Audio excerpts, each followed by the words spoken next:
बिहार में नई सरकार के गठन के बाद प्रशासन अब एक्शन मोड में आ चुका है। मुख्यमंत्री नीतीश कुमार के नेतृत्व में अपराध नियंत्रण पर जोर दिया जा रहा है।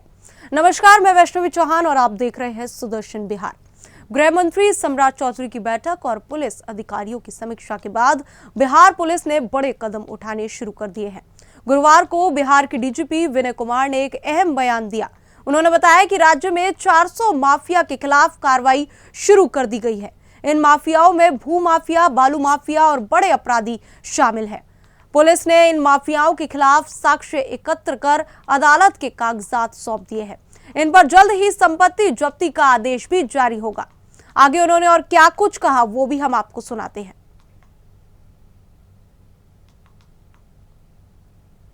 कल राज को समाप्त किया है उस व्यवस्था।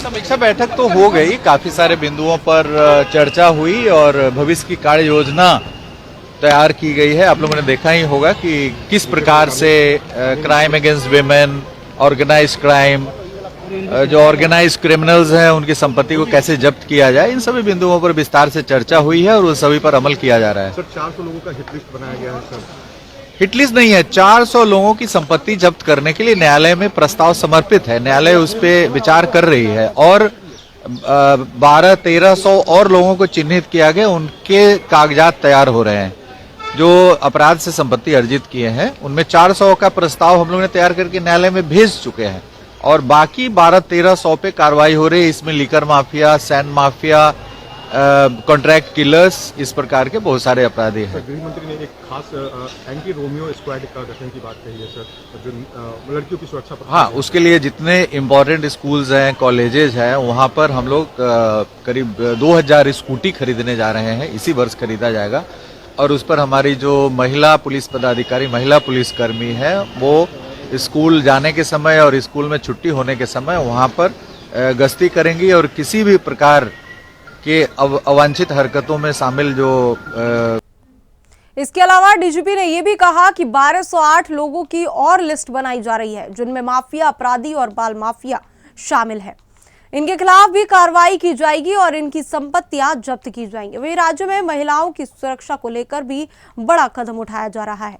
डीजीपी ने इफ्टीजिंग स्क्वाड से के गठन की घोषणा की है। इसके तहत पुलिस 2000 स्कूटी खरीदेगी जो स्कूलों और कॉलेजों के बाहर तैनात रहेगी। उनका मुख्य कार्य होगा किसी भी हालत में छेड़खानी की घटनाओं को रोकना। और डीजीपी ने यह भी कहा है कि जो भी अपराधी इस तरह की गतिविधियों में शामिल होंगे उनके खिलाफ सख्त कानूनी कार्रवाई की जाएगी। डीजीपी ने साफ शब्दों में कहा है कि बिहार में माफिया का राज अब खत्म किया जाएगा और अपराधियों को किसी भी हालत में बख्शा नहीं जाएगा। कानून व्यवस्था में सुधार के लिए जो भी कदम उठाने होंगे वे उठाए जाएंगे। बिहार पुलिस अब अपराधियों के खिलाफ सख्त कार्रवाई के लिए तैयार है। और फिलहाल इस रिपोर्ट में इतना ही। देश और दुनिया की तमाम खबरों के लिए हमारे साथ बने रहें और देखते रहें सुदर्शन न्यूज। जय हिंद।